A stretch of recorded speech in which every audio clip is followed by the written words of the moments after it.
여러분 반갑습니다. 2020학년도 3월 고1 학력평가 국어 해설을 맡고 있는 저는 윤일식입니다. 1부, 2부, 3부까지 열심히 달려온 여러분, 이제 4부 한강 남아 있습니다. 이 강의를 통해서 정말 이번 국어 영역 3월 모의고사가 여러분 학력평가가 얼만큼 여러분에게 도움이 됐는지, 그리고 내가 어느 정도를 모르고 있었는지, 어디를 잘 알고 있는지, 이런 것들을 잘 파악하는 그런 시간이 되었으면 좋겠습니다. 그럼 우리 시험지 제일 앞에 있는 그 문장을 혹시 다시 한번 좀 읽어보고 시작을 하고 싶은데요. 얼음 뚫고 봄의 빗장 열어 마주하는 희망입니다. 여러분과 선생님이 마음이 조금 얼음장처럼 되어 있다면 이 시험 문제를 통해서 조금 봄빛을 좀 받았으면 좋겠고요. 희망을 좀 발견했으면 좋겠습니다. 그래, 내가 열심히 하면 국어 영역 잘할 수 있겠지, 있을 거야 라는 어떤 확신을 갖기를 바라면서 4부 시작해 보도록 하겠습니다. 자, 페이지로는 여러분 13페이지이고요. 우리가 16페이지까지 가야 되거든요. 13페이지까지 왔습니다. 정말 잘했고 35번부터 37번까지입니다. 역시 봤더니 제목이 있어요. 제일 끝에 제목이 있습니다. 제목이 있다는 건 문학작품이라는 뜻이거든요. 문학작품인데 제목을 쭉 봤더니 최고운전이고요. 최고운. 여러분 뒤에 문제가 있었는데 14페이지에 문제를 보니까 35번은 윗글의 내용 뭐 알 수 있냐 없냐 물어보고요. 윗글의 거울에 대한 설명, 거울 네모를 이렇게 쳐놨습니다. 아, 거울이라는 소재가 중요하구나. 그렇죠? 그리고 37번에 봤더니 보기를 바탕으로 이렇게 나와 있습니다. 선생님이 다시 한번 얘기하지만 여러분, 문학작품에서요, 보기를 바탕으로 라는 말이 나오면 보기를 정말 열심히 먼저 읽고 들어가는 게 좋습니다. 왜냐? 선생님 한번 볼까요? 최고운전은 시집기를 통해서 주인공과 국가가 당면한 문제 상황을 해결하는 구조다라고 나와 있습니다. 그러면서 쭉 봤더니 실존인물 채취원의 삶을 그리고 있구나. 채취원 여러분 들어봤죠? 통일신라. 예. 신라 때 사람이고요. 당나라 유학도 갔다 오고. 그렇죠? 근데 관직에 높은 관직에 올라갈 수 없었어요. 자, 그러면서 이제 은거하고 살았던 그 채취원의 삶을 이 작품을 통해서 좀 보자는 겁니다. 아시겠죠? 자, 중국 황제가 크게 화를 내요. 그럼 갑자기 최치원전인데 중국 황제 얘기가 나옵니다. 자, 중국 황제가 인물 파악하는 거예요. 크게 화를 내요. 신라를 침공하고자. 자, 신라 얘기 나옵니다. 계란을 솜으로 여러 번 쌉니다. 자, 머릿속으로 그림 그리기로 했습니다. 계란을 여러 겹으로 싸요. 똘똘똘똘똘 싸고요. 돌함에 넣고요. 황초를 불에 녹여 그 안을 채웁니다. 그 안을 확 채우고요. 흔들리지 않게 또 구리쇠를 녹여서 함에 부어 열어보지 못하게 합니다.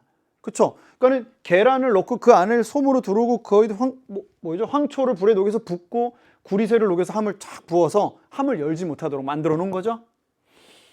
봉서와 함께, 편지와 함께 신라에 보냅니다. 봉서의 내용인 즉슨 너희 나라가, 곧 신라가 만약 이 함 속에 있는 물건을 알아내어 실을 바치지 못한다면 너희 나라를 도살하여 없애버리겠다. 이 중국 황제가 이 신라를 너무 만만하게 보고 있네요. 그죠? 예.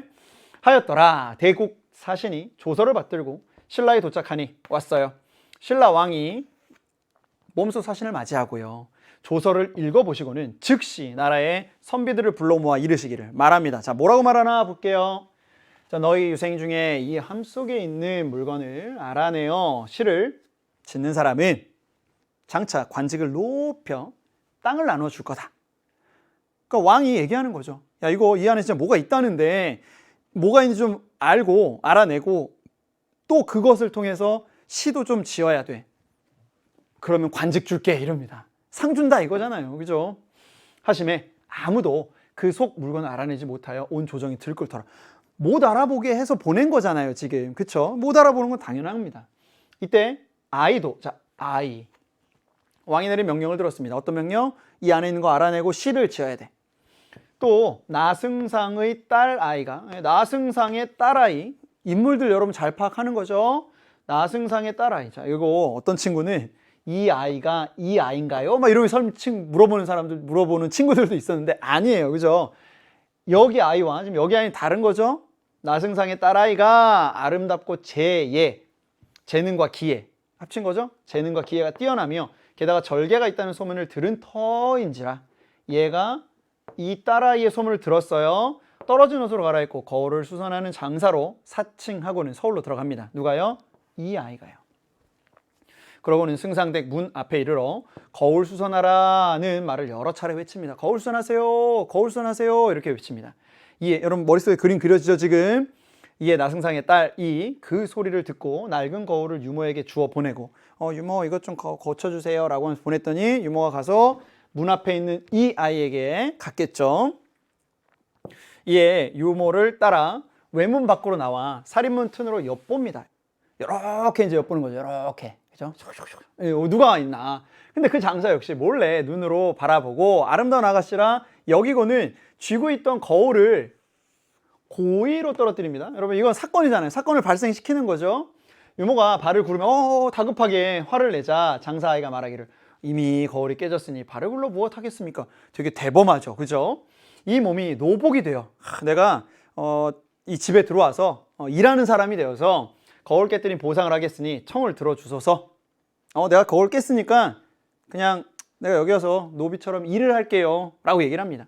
하는지라 유모가 돌아가 승상께 고하니 승상께서 허락하시고 묻기를 물어봅니다.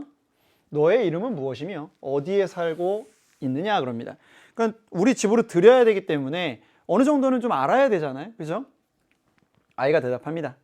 거울을 고치다 깨뜨렸으니 파경노라 불러주소서 이럽니다. 그죠? 깨뜨렸어요. 거울을 노비. 그죠? 그 거울을 깨뜨린 노비라고 그냥 부르세요. 일찍 부모를 여의고 갈 곳이 없나이다.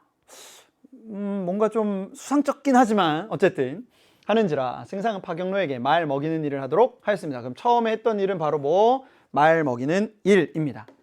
파경노가 말을 타고 나가면 말 무리들이 열을 지어 뒤따랐으며 조금도 싸우는 일이 없었습니다. 뭔가 좀 특별한 일이 일어나는 거죠. 그렇죠?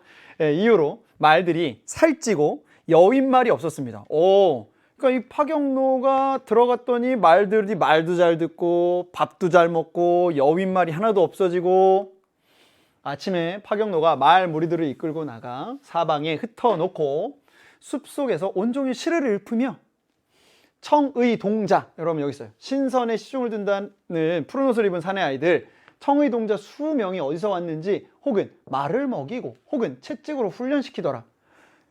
파경노는 누워서 시를 읽고 얘네들이 와가지고 꼭 뭐 천사처럼 하늘에서 쭉 내려온 신선의 시중을 드는 이 아이들이 말을 먹이고 훈련도 시키고 이러고 있습니다.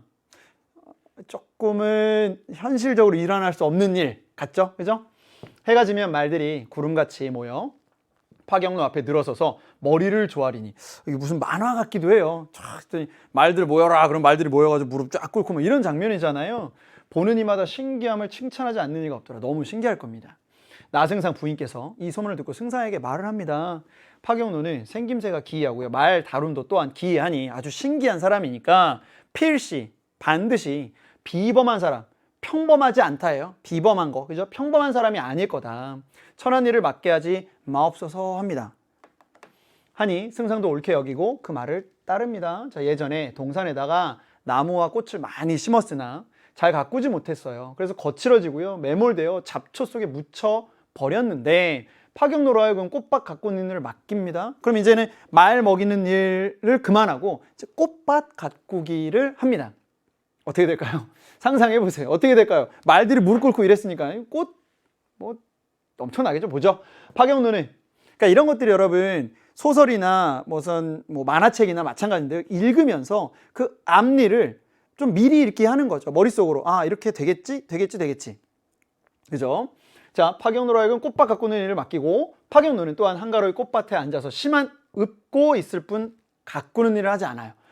말 먹이는 일을 맡겼을 때도 말 데리고 나가서 시를 읊었잖아요. 여기서도 마찬가지. 꽃밭에 앉아서 시만 읊고 있습니다. 가꾸는 일을 하지 않으나 하늘에서 선녀가 밤에 내려와. 자, 이번엔 선녀예요. 선녀가 내려와 혹은 걸음을 주어 가꾸고 혹은 풀을 뽑으니 전보다 배나도 아름답고 무성했습니다. 말도 뭐 잘 다루고 이제 꽃밭을 해서 꽃도 막 잘 자라고 이렇게 되는 거죠. 중약 부분 줄거리 볼게요. 승상은 시를 지으라는 임금의 명을 받고요. 시름에 빠집니다. 어떻게 하지? 나 이거 시 어떻게 짓지? 그 함에 있는 게 뭔지도 모르는데 어떻게 시를 지을까? 파경노의 비범함을 알아차린 딸의 권유로 승상이 파경노에게 시 짓는 일을 명하자 파경노는 어떻게 하죠?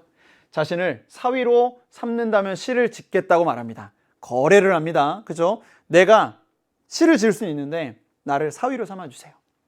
파경노가 노비라는 이유로 혼인을 반대하던 승상은 당연히 그렇겠죠. 그죠? 노비인데 내 딸은 상당히 지체가 높은 딸, 노비랑 결혼 못 시키겠는데? 이런 생각을 했겠죠.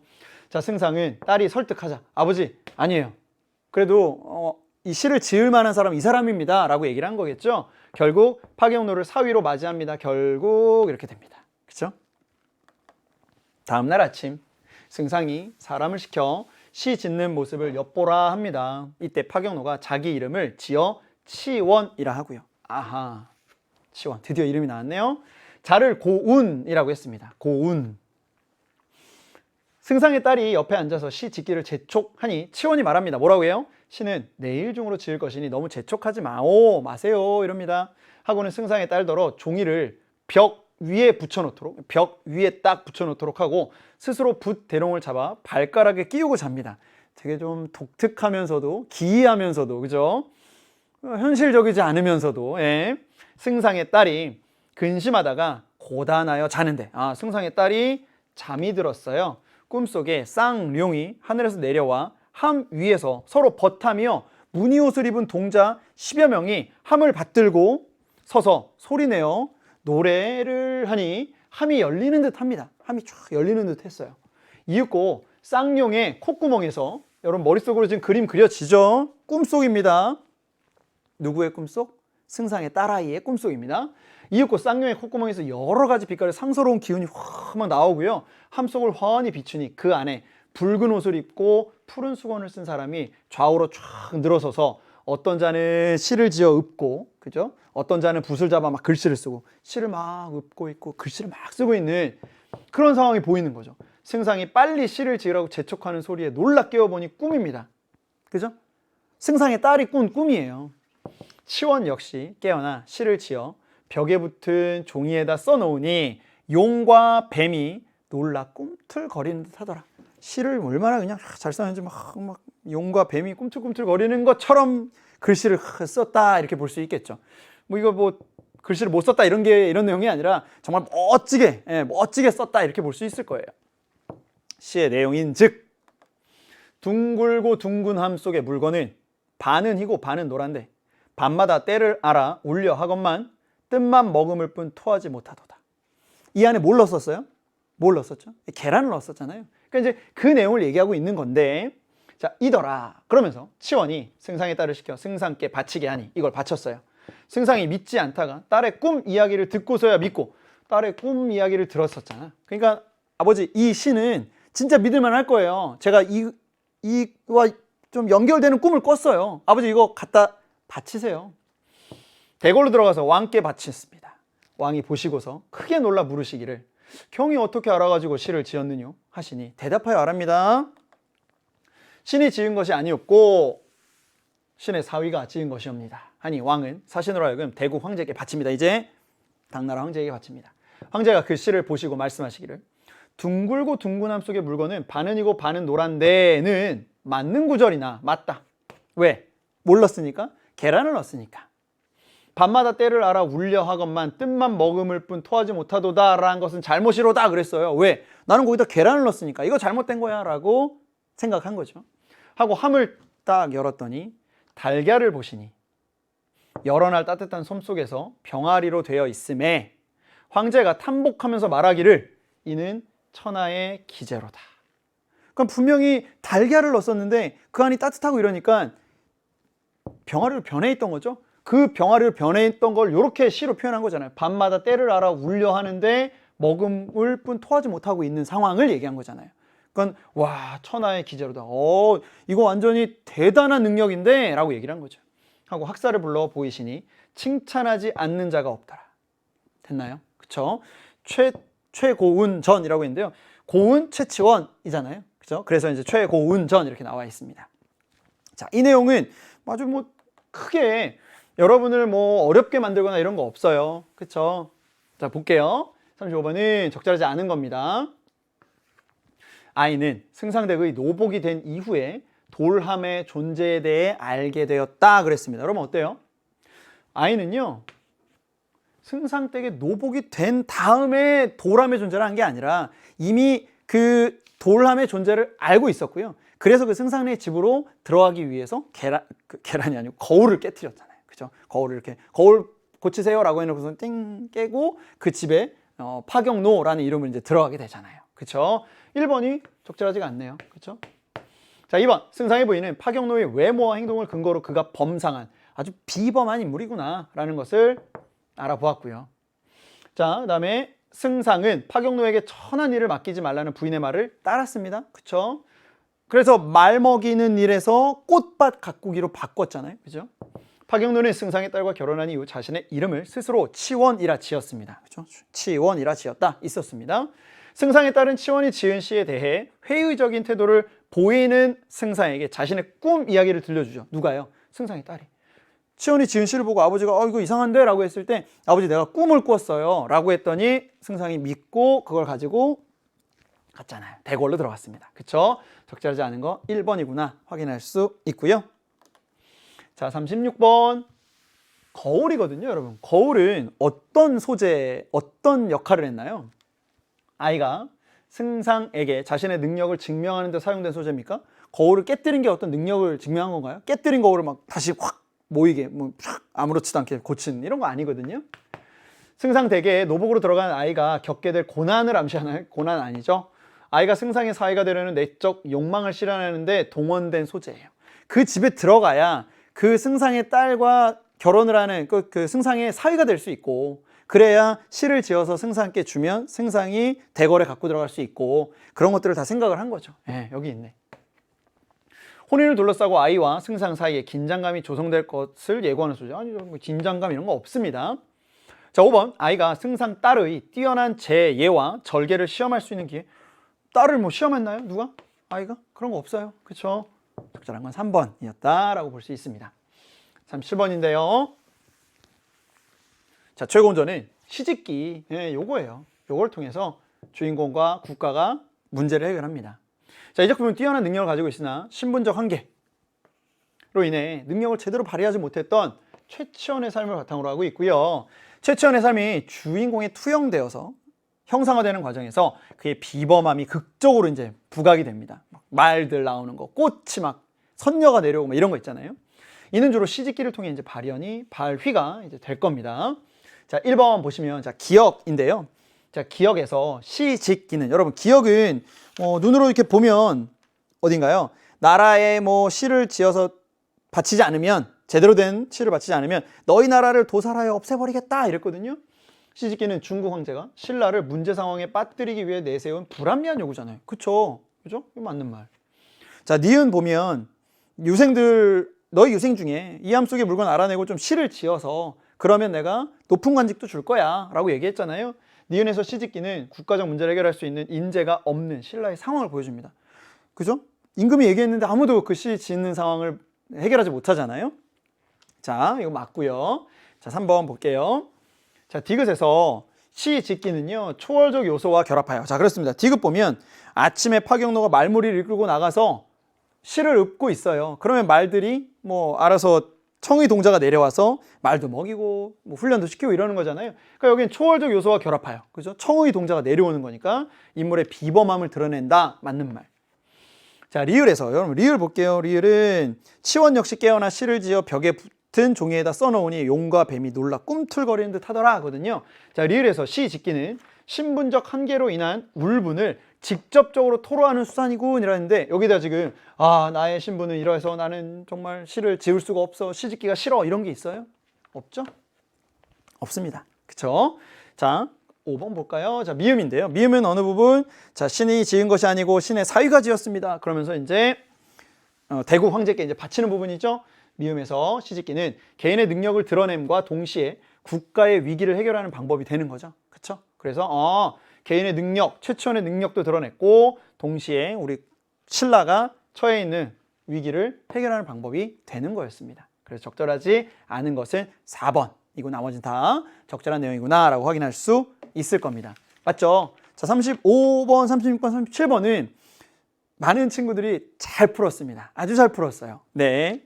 그랬는데 그 다음 나오는 질문, 여기 38번부터 42번인데요. 독서 지문이에요. 그리고 여러분 이해해요. 딱 보면 뭐가 나오냐? 그래프가 나옵니다. 그래프가 나오는데 여러분뿐만 그런 게 아니고요. 선생님이 이제 3학년 선배들의 이 독서 강의도 해보면 그래프가 나오는 이 부분에서는 많은 선배들도, 많은 여러분의 친구들도 막힙니다. 그런데 왜 그럴까요? 어려우니까 자꾸 피해. 어려우면 자꾸 피하는 경향이 여러분에게 있었어요. 선배들도 보면. 그런데 선생님들 이제 학교에서 출제를 하다 보면 여러분이 어려워하는 부분을 선생님들이 잘 알잖아요. 그러니까 그쪽을 공략합니다. 그래서 여러분, 선생님이 지금 고등학교 1학년 첫 모의고사를 본 여러분에게 해주고 싶은 이야기는 피하지 말자예요. 지금 틀렸을 수 있고요. 지금 잘 이해가 안 됐을 수도 있습니다. 하지만 이해가 안 됐으니까 피한다가 아니라 이해가 안 됐으니까 다시 한번 정확하게 내가 보면서 이해하겠어. 그 마음만 가지고 선생님과 함께 갈게요. 아시겠죠? 선생님은 독서를 여러분이 포기해야 되는 부분으로 인식하지 않도록 한번 수업을 해보려고 합니다. 아시겠죠? 자, 문제 볼게요. 윗글에 대한 설명, 윗글에 대한 이해, 이거 정말 늘 나오는 거거든요. 윗글에 대한 이해라고 하는 건요, 내용 일치, 그러니까 나온 내용을 그대로 확인할 수 있냐, 이 부분이니까 확인해 볼 거고요. 기억에 대한 이유 찾아보자. 41번을 봤더니 윗글을 바탕으로 보기를 설명하랍니다. 그럼 윗글을 바탕으로 보기를 설명하는 거니까 윗글과 보기를 연결시켜야 되겠죠. 윗글을 먼저 보셔야 돼. 그쵸? 문학 같은 경우는 보기를 바탕으로가 문제인데요. 그래서 37번도 보기를 바탕으로 기억 미음을 이해해라. 그런데 여기는 윗글을 바탕으로 보기를 설명해. 그러니까 윗글을 먼저 읽어야 되는 거죠. 됐나요? 그리고 42번은 관세와 보기의 수입할당제에 대한 이해. 비교해봐라. 관세에 대한 얘기라는 걸 우리가 알 수 있는 거죠. 왜? 42번에 윗글에 관세와 라고 나와 있으니까. 됐나요? 윗글에서 핵심되는 건 바로 관세구나라는 걸 알고 딱 들어왔더니 최근 수입품에 높은 관세를 부과해요. 여기 있네. 예, 관세 부과입니다. 여기 있네요. 국제무역 분쟁이 발생하면서 관세에 대한 관심이 높아지고 있습니다. 여러분 들어는 봤죠? 관세. 뭐 텍스 이렇게 볼 수 있겠네요. 예. 자, 관세란 수입되는 재화에 부과되는 조세입니다. 수입되는 재화에 부과되는 조세. 그렇죠? 정부는 조세 수입을 늘리거나 국내 산업을 보호하기 위한 목적으로, 자, 어떤 목적이요? 관세를 부과하는 목적은 두 가지구나. 하나는 조세 수입 늘리기, 두 번째는 국내 산업 보호. 그런데 여러분, 여기까지도 정말 중요한데요. 진짜 중요한 건 바로 이쪽이죠. 그런데 다 좋은데 관세를 부과하면 국내 경기 및 국제 교역에 영향을 미치게 된다. 그럼 여러분, 이 문단에서는 무슨 얘기가 나올까요? 이제부터는 관세의 뭐 조세 수입을 어떻게 늘린다, 뭐 국내 산업을 어떻게 보호한다, 이 내용이 아니라요. 요거예요. 관세를 부과했을 때 국내 경기에는 어떤 영향, 국제 교역에는 어떤 영향이 나온다는 거죠. 결국에는 이게 먼저 나와야 되고요. 두 번째는 이게 나와야 된다는 거예요. 아시겠나요?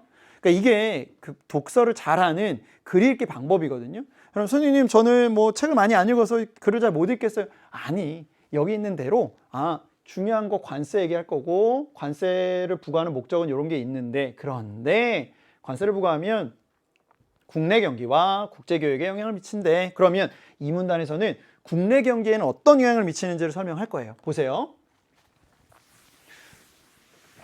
자, 이게 그래프가 여러분 계속 나오기 때문에 그래프를 오른손잡이인 친구들은 오른손에 펜이 있기 때문에 왼손으로 짚어가고요. 왼손에 펜이 있는 친구들은 오른손으로 짚어갑니다. 갈게요. 관세가 국내 경기에 미치는 영향을 살펴보기 위해, 자, 좋아요. 첫 번째 요거예요. 국내 경기에 미치는 영향입니다. 시장에서 수요와 공급의 원리를 알아야 됩니다. 여러분, 이거는 중학교 때 배웠습니다. 수요와 공급, 그쵸? 그림은 가격에 따른 수요량과 공급량의 변화를 나타내는 그래프입니다. 맞죠? 수요량, 공급량입니다. 여기서 수요 곡선은요. 자, 수요 곡선 여기 있어요. 수요 곡선, 재화의 가격에 따른 수요량의 변화를 나타냅니다. 그죠? 가격에 따른 수요량의 변화 쭉, 그죠? 그리고 그래프에서 가격은 재화 1단위 추가 소비를 위한 소비자의 지불용의 가격을 나타내기도 합니다. 그럼 결국에는 이 선은요. 이 선은 소비자의 지불용의 가격이라고 볼 수 있는 거죠. 쭉, 그죠? 그리고 공급 곡선은요, 이쪽이죠. 재화의 가격에 따른 공급량의 변화를 나타냅니다. 그래서 그래프에서 가격은 재화한 단위 추가 생산을 위한 생산자의 판매용의 가격입니다. 이거는 판매용의 가격이에요. 그쵸? 자, 수요와 공급의 원리에 따르면 재화의 균형 가격은요, 재화의 균형 가격은 수요 곡선과 공급 곡선이 어떻게 되는 거? 만나는 P0에서 형성이 됩니다. 여기 있어요. 수요와 공급이 만나는 P0. 됐죠? 자, 재화의 가격이 P1으로 올라가면, 여러분 P1으로 올려볼게요. 쭉 가격이 올렸습니다. 가격을 올렸게요. 가격을 올렸습니다. 올라가면 수요량은 어떻게 되죠? 수요량은 여기 있던 애가 여기로 줄어들고요. 공급량은 어떻게 돼요? 공급량은 여기 있던 공급량이 이렇게, 그죠? 여기 있던 공급량이 이렇게 느는 거죠. 증가. 그죠? 증가하지만 재화의 가격이 P0에서 다시 한번 P2로 내려가면, 여기에서 P2로 이렇게 내려가면, 이렇게 내려오는 거죠. 그러면 수요는 여기 있던 게 여기까지 늘어나는 거고요. 그죠? 가격이 내려왔으니까 수요가 많아지겠죠. 그리고 가격이 내려왔으니까 공급은 줄 거예요. 그죠? 공급하는 사람들은 가격이 내려가면 나 그렇게 싸게 팔고 싶지 않아 할 수 있잖아요. 됐죠? 자, 여기까지 이해됐죠? 올라가면 수요가 줄고 공급이 느는구나. 가격이 내려가면 수요가 늘고 공급이 주는구나. 여기까지 됐나요? 자, 이처럼 여러분, 이거 선생님이 어제 학교에 있는 사회 선생님께 잠깐 보여줬는데요. 이게 여러분 1학년에 입학하면 배우게 되는 통합사회 있죠? 통합사회. 통합사회에서 이 부분을 배우게 될 거래요. 그래서 국어와 사회가 이렇게 연결이 되고요. 그리고 앞에서 이제 뇌과학 관련된 지문도 배웠잖아요. 생물, 그러니까 생명과학이죠. 생명과학과 국어도 연결이 되는 경우가 많이 있습니다. 그래서 고등학교 여러분 이제 왔잖아요. 그러니까 선생님, 저는 이 과목은 좋으니까 열심히 하고요, 저 과목은 싫으니까 잘 안 할래요. 그런 마음 먹지 마시고요. 모든 교과목을 다 열심히 할 필요가 있어요. 아시겠죠? 언제 어떻게 여러분에게 도움이 될지 모릅니다. 여기 공통사회를 열심히 했던 친구들, 만약에 이제 고등학교 입학해서 공통사회를 정말 열심히 했다면 이 부분이 쉽게 이해가 될 수 있어요.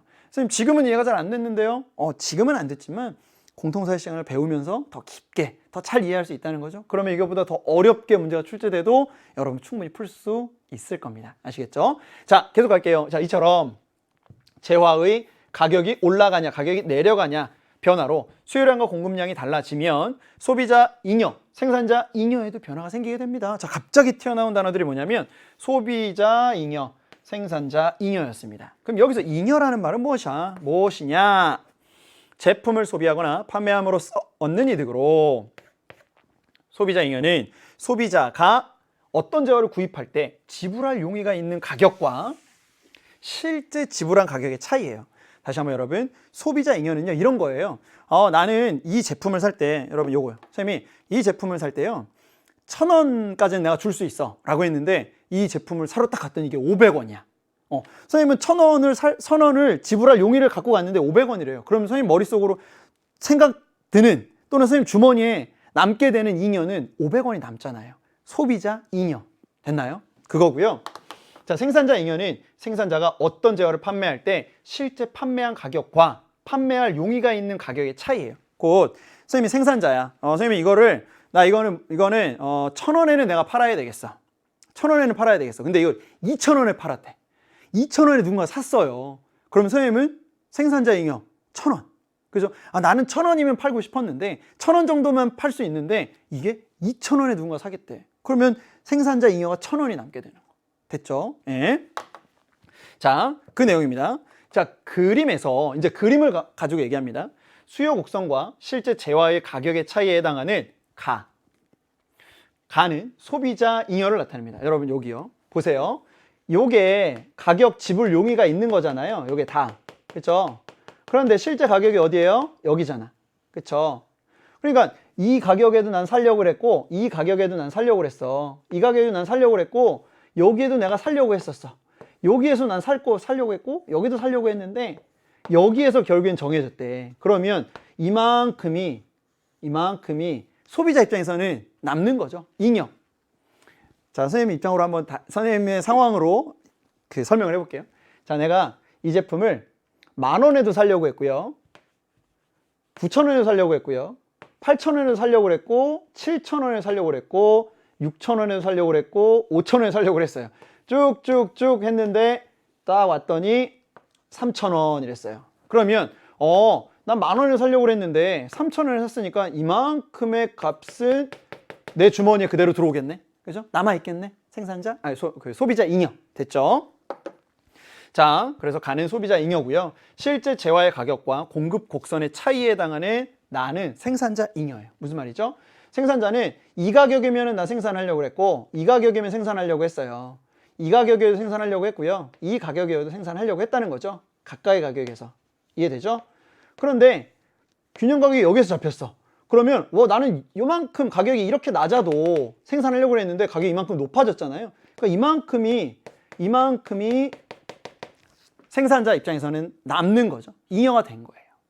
됐나요? 자, 요거 소비자 잉여. 가격을 기준으로 했을 때 수요 곡선 밑에, 그죠? 가격을 중심으로 수요 곡선 밑에 소비자 잉여. 자, 공급 곡선 긋고요. 여기 가격을 중심으로 공급 곡선과 가격 요 사이 여기가 생산자 잉여. 됐죠? 자, 만일 예를 들어죠. 재화의 가격이 P0에서 지울게요. 자, P0에서 P1으로 이제 올라가면 소비자 잉여는 어떻게 되죠? 여러분, P0에서 소비자 잉여가 여기였잖아요. 이만큼. 근데 P1으로 올라갈게요. P1으로 가격이 올라왔어요. 그러면 소비자 잉여가 어떻게 돼요? 소비자 잉여는 요게 되잖아요. 그쵸? 요만큼의 소비자 잉여였는데 가격이 올라가니까 소비자 잉여가 이만큼밖에 안 된다는 거예요.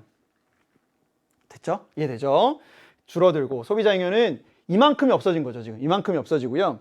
생산자 잉여는 늘어나는 반면, 자, 여기까지 갔으니까 여러분 이렇게 원래는 여기였는데 가격이 이렇게 되니까 가격 밑에가 다 생산자 잉여라며. 그쵸? 이렇게. 그쵸? 자, 그래서 늘어나는 반면 재화의 가격이 P2로 내려가 볼게요. P2로 내려가면, 자, 여러분 이거는 다 외우려고 하는 게 아니라 그럴 수밖에 없겠구나라는 걸 보자는 거죠. 자, P0에서 P2로 가격이 내려갑니다. 가격이 내려가면 소비자 잉여는 늘어나고요. 자, 여기서 이렇게 내려갔으니까 소비자 잉여는 이렇게 되겠네. 그쵸? 아까는 여기서 요만큼이었는데 이게 더 커졌잖아요. 소비자 잉여는 늘어났고요. 생산자 잉여는 그만큼 또 줄어드는 거죠. 생산자 잉여는 아까는 여기였는데 이제 P2로 내려왔으니까 생산자 잉여는 요만큼. 됐나요? 그렇죠? 자, 그래서 요걸 보면서 소비자 잉여, 생산자 잉여 이 부분을 이제 여러분이 잘 이해할 수 있나 없나를 좀 보라는 거예요. 자, 이를 바탕으로, 자, 이제 여기까지 열심히 이제 이해했는데 이를 바탕으로입니다. 이제 이를 바탕으로 현실적으로 뭔가 이제 넣자는 거예요.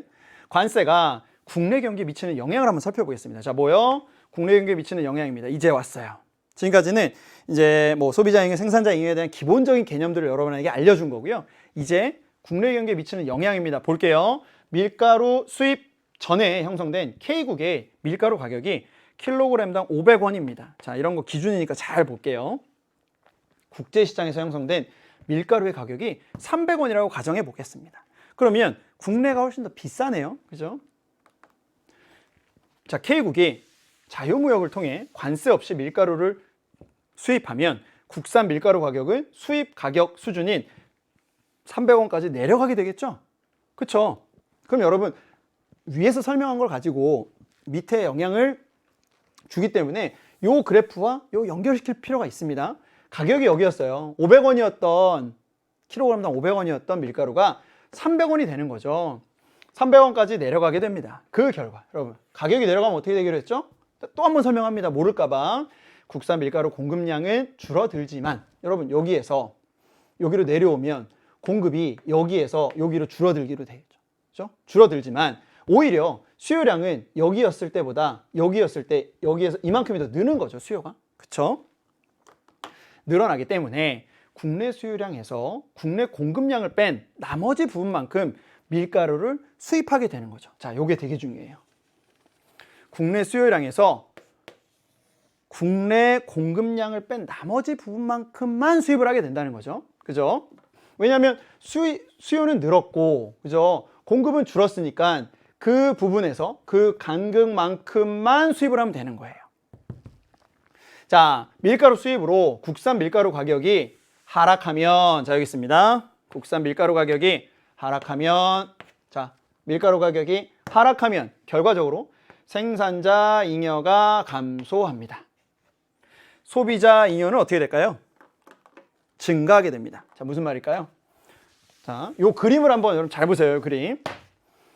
밀가루가 줄어들었잖아요. 수입해가지고 밀가루 가격이 떨어졌습니다. 그러면 결과적으로 생산자 잉여가 이만큼이었던 생산자 잉여가 어떻게 됐어요? 요렇게, 그죠? 이만큼이 없어져 버린 거죠. 그죠? 이만큼이 없어져 버린 거고, 생산자가 감소하지만 소비자 잉여는 증가하게 됩니다. 소비자 잉여가 원래는 여기였는데, 그죠? 소비자 잉여가 이렇게 늘어나는 거죠. 그치? 자, 그래서 증가한 소비자 잉여가 감소한 생산자 잉여보다 크기 때문에, 여러분 보세요. 여기에서 요만큼이 늘었고요. 여기에서 요만큼이 빠진 거잖아요. 그러면 지금 이만큼이 더 생겼네. 그죠? 이만큼이 더 생긴 거잖아요. 자, 그렇게 해서 소비자 잉여와 생산자 잉여의 총합인 사회적 잉여는 밀가루 수입하기 전에 비해 커지게 됩니다. 사회적 잉여가 더 커졌다는 거죠. 총 잉여가. 그쵸?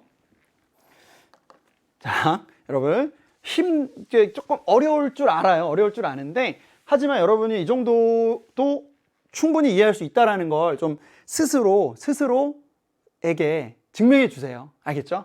자, 그런데 K국이 수입 밀가루에 킬로그램당 100원의 관세를 부과합니다. 예를 들면 여러분 여기 500원이었잖아요. 아까 킬로그램당 500원이었는데 300원, 킬로그램당 300원으로 왔다가 다시 조금 올려가지고 킬로그램당 이제 100원의 관세를 부과했으니까 킬로그램당 400원으로 올라가게 된 상황이 되겠죠.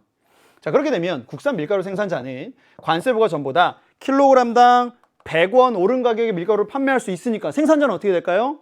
당연히 공급량을 늘리겠죠. 왜? 300원보다는 어쨌든 400원이 더 좋으니까 팔기가 이만큼 공급량을 늘릴 거예요. 여기서 이만큼. 이해되죠? 자, 부과하기 전보다, 그래서 관세를 부과하기 전보다 생산자 잉여가 증가하게 되는 거죠. 생산자 잉여가 어쨌든 이만큼 더 증가했다. 그치? 그죠? 반대로 소비자 입장에서는요, 가격이 올라갔잖아요. 지금 여기에서 여기 있던 가격이 올라갔단 말이에요. 그러니까 여기 있던 가격이 올라갔으니까 수요가 여기로 이렇게 줄겠죠. 여기에서 이렇게 줄 거예요. 그죠? 올라가면 그만큼 수요량이 줄어들게 되니까 소비자 잉여는 감소합니다. 당연히. 그죠? 요만큼이었는데 요만큼으로 주는 거죠. 요만큼이 없어져 버렸어요. 여기. 그죠? 자, 하지만 증가한 생산자 잉여가 감소한 소비자 잉여보다 작기 때문에 뭐가요? 생산자 잉여가 이만큼이 더 생겼고요. 소비자들의 잉여, 없어진 잉여가 이만큼이란 말이에요. 그렇죠? 그러니까는 증가한 생산자 잉여가 감소한 소비자 잉여보다 작아요. 반대로 소비자 잉여가 여기 감소한 소비자 잉여가 더 큰 상황이잖아요. 여기가 증가한 생산자 잉여, 여기가 감소한 소비자 잉여. 그러니까는 소비자 잉여 감소한 게 더 크니까 사회적으로 본다면 사회적 잉여는 수입 밀가루에 관세를 부과하기 전에 비해서 작아지는 거죠. 그렇지? 잃어버린 게 더 많은 거예요. 관세를 부과했더니. 예. 사회적 총 잉여로 볼 때. 자, 그런데 자 이제 여기까지가 저 그래프와 연결된 부분이었고요. 자, 그런데 이제 관세 정책이 장기화될 경우 국내 경기가 침체에 빠질 수 있대요. 그러니까 국내 경기를 보호하는 게 관세 정책의 목표였는데 침체에 빠질 수 있다? 왜? 예컨대 K국 정부가 국내 밀가루 산업을 보호하기 위하여 수입 밀가루에 높은 관세를 부과한다고 치자고요. 단기적으로는 국내 밀가루 생산자의 이익을 늘릴 수 있을 겁니다. 왜?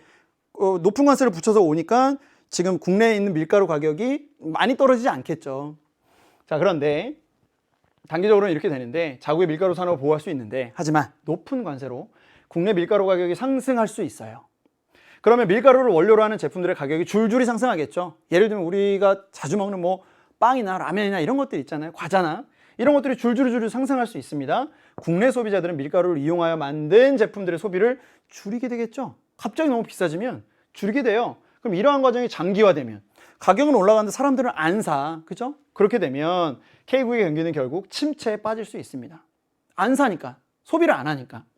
실제로 1930년대 국내 산업을 보호할 목적으로 시행된 각국의 관세 정책으로 인해 오히려 경제 대공황이 심화된 사례가 이를 잘 보여줍니다. 관세 부과하면 단기간은 괜찮을 수 있는데 장기적으로 보면 그건 좋지 않을 수 있다라는 걸 보여주는 사례고요. 자, 이렇게 볼 때 국내 산업을 보호할 목적으로 부과된 관세는 사회적 잉여를 감소시키고, 사회적 잉여를 감소시키는 거 방금 전에 우리 오문단 제일 마지막 쪽에서 얘기했었잖아요. 그죠? 오문단 마지막 쪽에서 증가한 생산자 잉여가 감소한 소비자 잉여보다 작다. 그죠? 그 부분. 자, 그래서 해당 제품에 대한 국내 소비를 줄어들게 합니다. 자, 그리고 그와 관련된 다른 산업에까지 악영향을 미칠 수가 있고요. 또한 과도한 관세는 국제 교역을 감소시켜 국제 무역 시장을 침체시키고요. 국제 무역이 잘 안 되는 거죠. 국제 무역 분쟁을 야기할 소지도 있습니다. 이러한 이유로 대다수의 경제학자들의 주장은 뭘까요? 과도한 관세에 대한 우려를 드러내고 있습니다. 너무 관세 많이 붙이지 말자. 그러면 모두가 안 좋아질 수 있다. 국내 산업은 물론 서로 간의 국제 교역에도 문제가 있을 수 있다라는 얘기를 해주고 있습니다.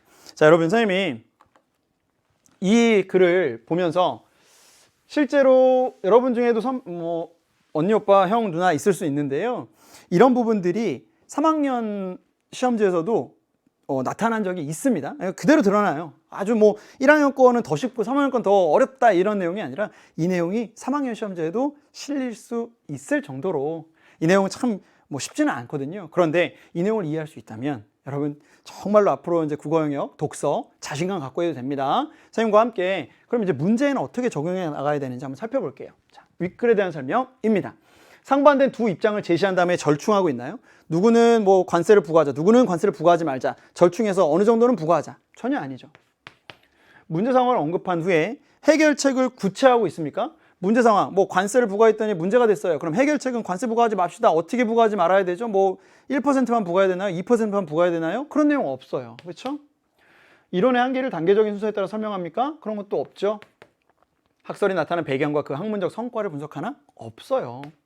원리를 설명한 후 구체적 사례를 들어 이해를 돕고 있대. 자, 그러면 원리는 어떤 원리? 수요, 공급이 어떻게 되는지, 사회적 잉여와 소비자 잉여가 어떻게 늘고 주는지 그 원리를 설명한 다음에 구체적 사례를 들어 설명하죠. 그죠? 500원일 때 300원으로 수입하고 400원으로 100원에 관세를 붙여서 400원이 되고 이런 것들 여기 있네. 이렇게 풀면 되는 거죠. 어렵지 않고. 39번. 자, 윗글에 대한 이해입니다. 이거는 내용 일치 문제로 볼게요. 자, 소비자의 지불용의 가격은 균형 가격보다 항상 높다라고 했는데요. 그러면 이게 되게 그럴듯하게 보이지만 그게 아니에요. 왜냐하면 우리 그래프 딱 보시면 수요 곡선 있잖아요. 수요. 그죠? 공급 있잖아요. 그런데 이 곡선을 아까 뭐라고 그랬냐면 이게 소비자의 지불용의 가격이라고 했잖아요. 아까 선생님이 나는 10,000원에도 살 수 있고 9,000원에도 살 수 있고 7,000원에도 살 수 있고 이런 거 있잖아요. 살 수 있는 가격이란 말이죠. 그럼 균형 가격은 어디? 여기란 말이죠. 여기 균형 가격. 수요와 공급이 만났으니까. 그러면 이쪽에 있는 건 뭐예요? 이쪽에 밑에 있는 거. 이거 다 지불용의 가격이잖아요. 그렇죠? 지불용의 가격. 소비자의 지불용의 가격은 균형 가격보다 항상 높다? 아니요. 균형 가격보다 낮은 경우도 있단 말이죠. 됐죠? 그죠? 1번이 적절하지 않아요. 이번 시험에서 1번이 답이 나온 경우가 조금 있네요. 그죠? 여러분. 자, 2번. 균형 가격에서는 재화의 수요량과 공급량이 동일하다. 그죠? 수요량, 공급량이 만나는 그 부분이 바로 균형 가격. 그죠? 맞고요. 원료의 가격은 이에 기반한 제품의 가격에 영향을 미칩니다. 그렇죠? 밀가루 가격이 올라가면 여타 다른 부분에도 영향을 미친다. 관세는 국가 간의 무역 분쟁의 원인으로 작용하기도 합니다. 그죠? 이것도 1문단의 첫 번째 줄에 바로 확인을 할 수 있고요. 대다수의 경제학자들은 과도한 관세에 대해 부정적 입장을 취한다. 마지막 문단, 마지막 줄에 있었습니다. 7문단에. 그죠? 그래서 답은 1번이 적절하지 않습니다. 자, 40번. 와, 여러분이랑 같이 오다 보니까 정말 금방금방 오게 되네요. 그죠? 자, 기억의 이유인데요. 기억을 봤더니 관세는 사회적 잉여를 감소시켜요. 사회적 잉여를 감소시키는 게 어디냐면 5문단의 마지막에 있습니다. 그죠? 5문단에 자, 증가한 생산자 잉여가 그죠? 감소한 소비자 잉여보다 어떻게 되는 거예요? 감소한 소비자 잉여보다 작다. 다시 말하면 이게 더 큰 상황이잖아요. 그죠? 감소한 소비자 잉여가 더 크니까 증가한 생산자 잉여보다 얘가 더 크니까 전체적으로 사회적 총 잉여는 줄어들 수밖에 없는 거죠. 감소한 게 더 큰 상황이니까. 그럼 어디 있어요? 소비자 잉여 감소분이 생산자 잉여 증가분과 같기 때문에 같은 거 아니고 소비자 잉여 감소분이 생산자 잉여 증가분보다 크기 때문에 여기 있네. 그죠? 그죠? 답은 2번. 나머지는 여러분을 좀 골탕 먹이 좀 헷갈리게 하는 그런 부분으로 이해할 수 있을 겁니다. 5문단 끝을 보면 이렇게 나와 있잖아요. 그쵸? 정확하게 이해되죠? 자, 그래서 그 부분 확인하면서 가면 될 것 같고요. 자, 드디어 여러분 41번. 이거는요, 오답률 1위였습니다. 자, 오답률 1위. 이번 시험 오답률 1위. 볼게요. 윗글을 바탕으로 이제 적절하지 않은 걸 찾는 건데, 자, P국에서는 국산 바나나만을 소비하다 값싼 수입산 바나나를 관세 없이 수입하면서 국산 바나나 가격이 국제시장 가격 수준으로 하락합니다. 하락하는 거예요, 돈이. 자, 이에 정부에서는 국내 바나나 산업 보호를 위해 관세를 부과합니다. 자, 여기였다가 내려왔다가 올라가는 거예요. 여러분, 위에 우리 그 4문단에서 설명했던 거잖아요. 4문단에 보면 500원, 킬로그램당 500원이었다가 수입할 때 킬로그램당 300원, 그죠? 국제시장 가격은. 그런데 거기에다 관세 100원을 더하니까 400원. 여기였다가 내려왔다가 조금 올라가는 그 상황을 4문단, 5문단에 설명을 했단 말이에요. 그걸 여기다 갖다가 대입하자는 겁니다. 어렵지 않죠? 그렇게 생각하면 문제 따로, 지문 따로가 아니라는 거죠. 지문에서 설명한 내용을 문제에다가 잘 녹여놓는단 말이죠. 누가? 출제자가.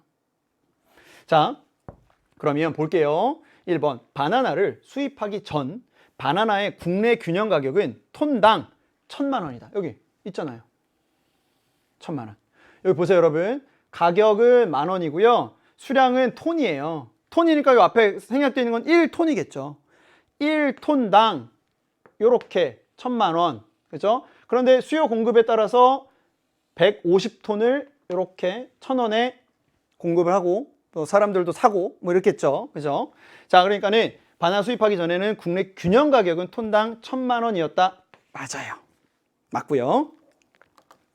자, 2번. 그럼 이게 2번에서 여러분 친구들 다 속았습니다. 여기에 38% 정도 친구들이 속았는데요. 관세를 부과하기 이전에는 수입되는 바나나의 수량이 200톤이다 라고 했거든요. 보세요, 여러분.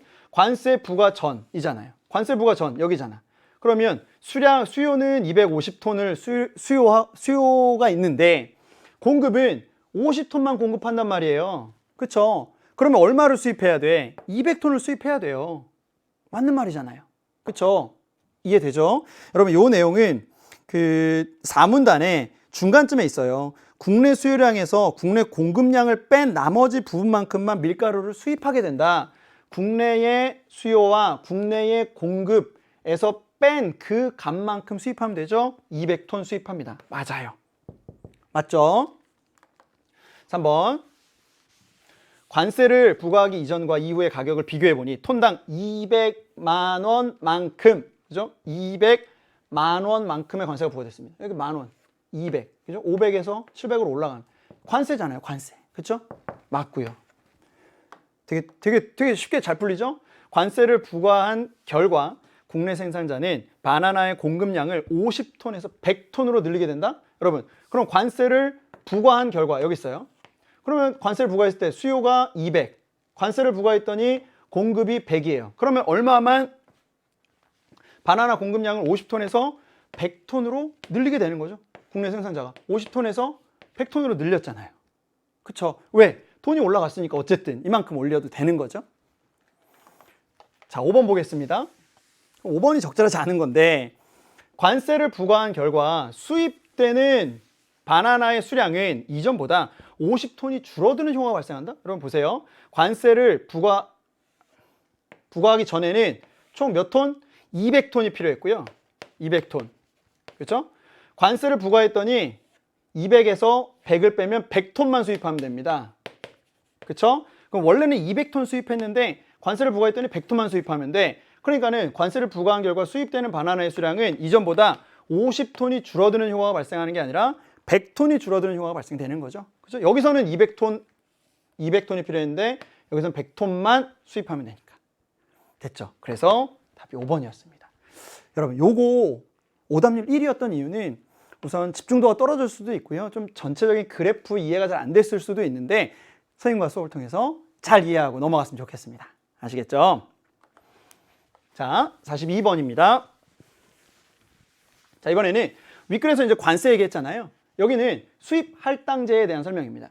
자, 수입 할당제는 뭐냐면 일정 기간 특정 재화를 수입할 수 있는 양을 제한해서 제한된 할당량까지만 자유무역 상태에서 수입하고요. 그 할당량이 채워지면 수입을 전면적으로 금지하는 비관세 정책입니다. 아, 관세를 붙이는 게 아니구나. 이만큼까지는 마음대로 들어와도 되고 이 다음부터는 못 들어오게 하는 거예요. 관세를 붙이는 게 아니라 못 들어온다. 수입 할당제는 수입되는 재화의 양을 제한함으로써 그 재화의 국내 가격을 자연적으로 상승시켜 국내 생산자를 보호하는 기능을 하는 거죠. 그죠? 못 들어오게 하면 국내에 생산되고 있는 가격이 어느 정도 올라갈 수밖에 없습니다. 그쵸? 자, 그러면 1번 A는 수입품의 가격을 상승시키는 원인으로 작용하겠군. 그쵸? 관세를 하면 수입품의 가격이 올라간다. 관세를 붙였으니까. 그쵸? B는 수량을 기준으로 수입되는 재화의 양을 제한한다. 여기 있잖아요. 그죠? 제한한다. 3번 A는 B와 달리 정책 시행 시의 혜택을 국내 생산자가 보겠군. 여러분, 여기 국내 가격을 자연적으로 상승시키고요. 관세도요. 결국에는 국내 가격을 오르게 하는 거잖아요. 그쵸? 그러니까 A는 B와 달리 정책 시행 혜택을 국내 생산자가 보는 게 아니라 A와 B 모두라고 생각해야 되겠죠? 그쵸? 그래서 적절하지 않구나. B는 A와 달리 수입품에 대한 정부의 조세 수입이 없어요. 왜? 비관세니까. 네. 자, A와 B 모두 국제 무역 규모의 감소를 유발할 수 있을 겁니다. 그쵸? 서로 수입을 전면 금지시키는 거고, 관세를 하다 보면, 아유, 그렇게 비싼 관세 내면서 수출하지 않을 거야 라고 하면서 서로 간에 국제 무역 감소시킬 수 있을 겁니다. 그쵸? 따라서 답은 적절하지 않은 건 3번 가면 되겠습니다. 자, 그 다음에요. 네. 여러분, 끝까지 정말 오늘하고 고생했는데, 이게 현대시예요. 현대시. 그래서 시는 시적 화자를 찾고요. 그 시적 화자가 여러분과 선생님에게 도대체 무슨 얘기를 하고 싶어서 이 글을 썼지? 왜 이걸 우리가 읽으면서 뭘 느낄 수 있을까? 이런 걸 생각하면서 읽으면 좋을 것 같고요. 역시 제목 중요하고요. 43번은 오답률 2위입니다. 여러분, 오답률 2위라고 하는 건 여러분 친구들이 아마 이 부분을 잘 이해가 안 돼서일 수도 있고요. 쌤 생각에는 여기까지 오다 보면 집중도가 조금 떨어집니다. 막 힘들어요. 그래서 그냥 이렇게 푼 게 아닌가 싶기도 한데 선생님과 마지막까지 집중. 자, 44번은 보기의 수업 상황에서 선생님이 제시한 과제를 수행하기로 합니다. 그래서 선생님이 이렇게 얘기를 하죠. 추억에서 그리고 담양장 이거는 시 엮어 읽기 하기 참 좋다. 두 개가 좀 비슷한 부분이 있다라는 거죠. 그렇죠? 그래서 시적 상황이라든가 정서라든가 소재라든가 배경 이런 것들을 고려하면서 좀 읽어보자. 45번은 보기를 참고합니다. 기억 미음을 이해해보자 라고 나와 있습니다. 자, 같이 한번 작품부터 볼게요. 제목 뭐죠? 박제삼의 추억에서입니다. 여러분, 추억에서라고 하는 건 기본적으로 지금이 아니에요. 그죠? 예전 어떤 일들을 떠올리는 걸 우리가 추억이라고 하잖아요. 그죠? 추억에서 뭔가를 생각한다? 그죠? 뭔가를 이야기한다? 이렇게 이제 이해하면 되겠네. 가보자. 1년입니다. 자, 진주장터 생어물전에는 진주장터라고 하는 어떤 공간적 배경이고요. 생어물전이니까 물고기, 그죠? 어류를 파는 그 생어물전에는 바다 밑이 깔리는 해 다 진 어스름을 해가 쫙 지고 있는 그 어스름한 진주장터 생어물전을 한번 생각해 보세요. 울엄매의 장사 끝에 남은 고기 몇 마리에 울엄매? 우리 엄마, 그죠? 우리 엄마의 장사 끝에 엄마가 장사하는구나. 남은 고기 몇 마리의 빛 발하는 눈깔들이 속절없이 은전만큼 손 안 닿는 한이던가. 그러면 은전만큼 손 안 닿는 한이라고 하는 걸 보면 엄마의 장사에 지금 이 시적화자가 느끼는 감정은 엄마 정말 돈 많이 벌고 있어요. 정말 우리 장사가 너무 잘 돼요가 아니라 남아있는 고기가 눈을 봤더니 은전처럼 보이긴 하는데 그 손이 은전은 딱 잡으면 되는데 은전만큼 손이 닿지 않는 곧 은전이 없어요. 지금 그런 한스러운 삶이구나. 울엄매야 울엄매 이러면 엄마 이러면서 엄마 안쓰럽다, 엄마 좀 안타깝다 이런 말들이 이제 뒤에 나올 수 있을 거예요. 그렇죠? 자, 별밭은 또 그리 멀어. 여러분 별밭이라고 했으니까 하늘에 떠 있는 별밭을 생각하면 밤이구나. 그죠? 밤은 또 그리 멀어서. 우리 오누이의 머리 맞댄 골방안 되어서. 그러니까 우리 오누이가 머리 맞대고 있는 그 골방 안에 별밭이 생겼다라고 하는 건 아직 엄마가 안 돌아오신 거죠. 그 밤이 됐는데도 엄마가 아직 안 들어오셨고 우리는 지금 둘이 머리를 맞대고 골방에 누워있고 손 시리게 떨던가 손 시리게 떨던가 그죠? 둘이서 떨고 있는 거예요. 애기들이니까 뭐 군부를 뗄 수도 없는 거고요. 좀 힘들게 있겠죠. 그치? 생각만 해도 이게 그림이 그려진단 말이에요. 진주 남강 막다 해도 진주 남강이 있는데요. 여기가 아무리 막다 해도 오면 가면 오면서 가면서 신새벽이나 정말 이른 새벽이나 밤빛에 보는 것을 누가요? 우리 엄마가 진주 남강을 오며 가며 했는데 신새벽에 아주 이른 새벽에 보거나 아주 늦은 밤에 보니까 우리 엄마의 마음은 어땠을까요? 고단했겠죠. 힘들었겠죠. 그쵸? 달빛 받은 옹기 전에 옹기들 같이 말없이 글썽이고 반짝이던 것인가. 그러면 여기를 왔다 갔다 하는 엄마의 눈에 가끔가다 뭐가 생겼을까요? 아, 힘들다 라고 하는 눈물이 생기지 않았을까 라고 생각할 수 있는 거죠. 그래서 달빛 받은 옹기 전에 옹기들처럼 말없이 글썽이고 반짝이고 그러지 않았을까? 엄마의 삶이 정말 힘들지 않았을까? 라는 것을 박제삼의 추억에서 여러분이 읽었으면 좋을 것 같아요. 됐나요? 자, 여러분 시를 뭐 밑줄 긋고 탈 수도 있겠죠. 그런데 지금은 우리가 내신 준비하는 부분도 아니고요. 여기서 물어보는 부분들 우리가 찾아낼 거예요. 그리고 전체적인 내용을 여러분이 잘 이해했는지 그 부분을 좀 핵심으로 가지고 가는 중입니다. 자, 나 작품을 봤더니 제목이요. 최두석의 담양장입니다. 이번에도 담양장이니까 뭔가 장터에 대한 얘기겠구나. 죽장의 김삿갓은 죽고 참빗으로 이잡던 시절도 갔어요. 대바구니 전성 시절에 라고 합니다. 그러니까 이런 시절도 갔고 이런 시절도 갔고, 그러니까 이제 과거의 어떤 상황으로 이제 쭉 우리를 데리고 가는 거죠. 데리고 갑니다. 대바구니 전성 시절에. 갑자기 좀 길어지긴 하는데요. 새벽설이 밟으며 어머니는 시적 대상이라고 보겠습니다. 바구니 한 줄 이고 머리 위에 장에 가시고, 한 줄을 이고 장에 가시고 고구마로 점심 때운 뒤 기다리는 오후. 너무 심심해 9살 내가 2살 터울 동생 손잡고 신장로를 따라 마중 갔었다. 누구를? 엄마를. 20리가 짱짱한 길. 여러분 20리는요 8km거든요. 짱짱한 길. 버스는 하루에 2번 다녔지만 꼬박꼬박 걸어오셨으므로 가다 보면 도중에 만나겠지 생각하며 낯선 아줌마에게 길도 물어가면서 하염없이 하염없이 걸어갔다는 거죠. 그런데 여러분 머릿속에 상상이 돼요. 지금 9살짜리가 7살 동생을 잡고 엄마를 마중 나가고 있는 중이에요. 그런데 이 고개만 넘으면 읍이라는 곳에서 해가 덜렁 졌습니다. 해가 꼴딱 넘어갔어요. 배는 고프고 으스스 무서워져 한참 망설이다가 되짚어 돌아오는 길은 한없이 멀고 캄캄 어둠에 동생은 울고 기진맥진한 한밤중에야 호롱 들고 찾아 나선 어머니를 만났다.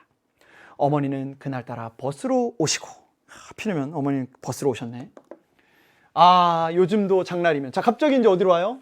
요즘도 현실로 옵니다. 현재로. 요즘도 장날이면 허리 굽은 어머니. 플라스틱에 밀려 시세도 없는 대바구니 옆에 쭈그려 앉아 멀거니 팔리기를 기다리는 담양장. 그러면 현재도 우리 어머니는 대바구니 장사를 하고 있구나 라는 걸 알 수 있는 거죠. 그치? 이해되죠?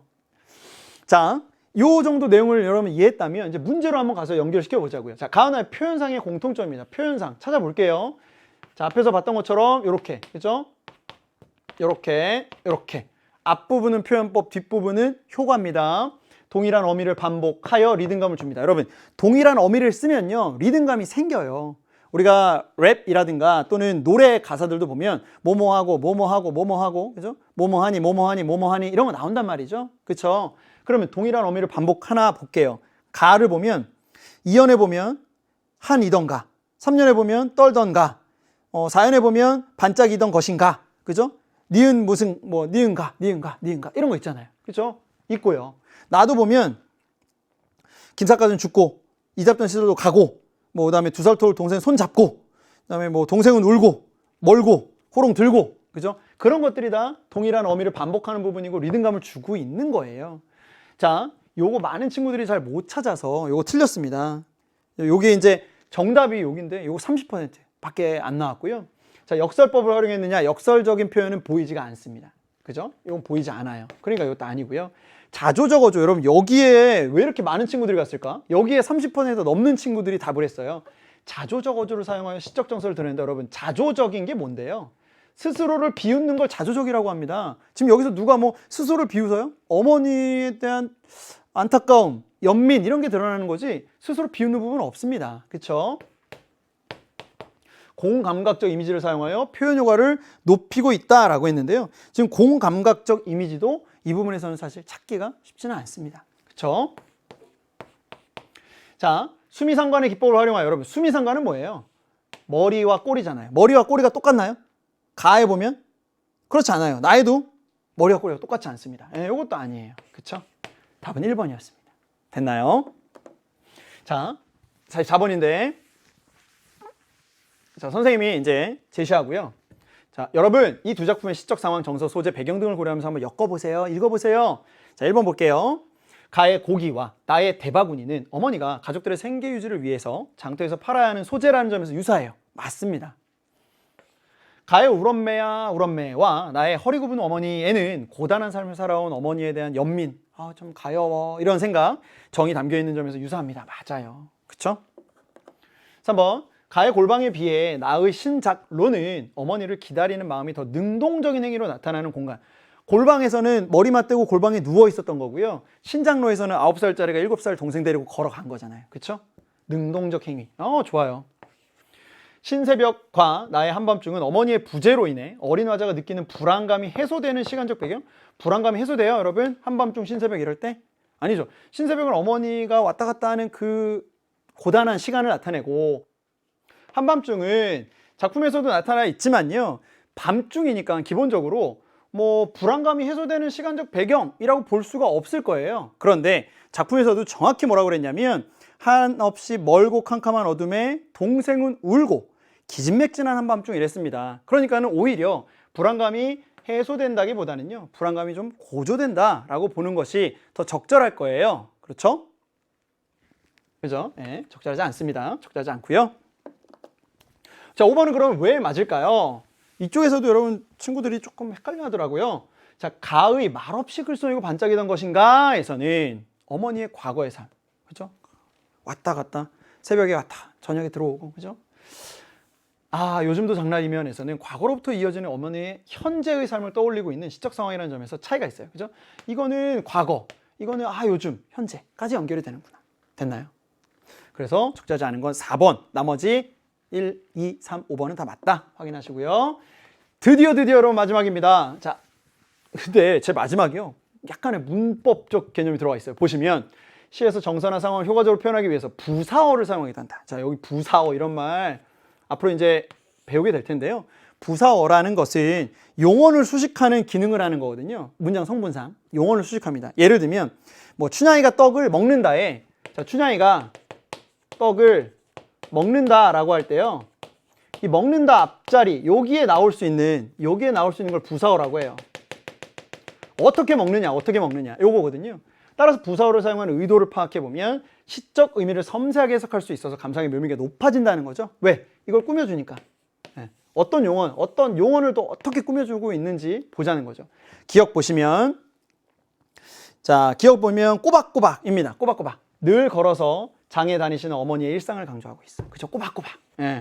자, 니은을 볼게요. 하염없이. 어머니를 마중 갔던 길이 멀고 길고 멀었다. 하염없이 걸은 거.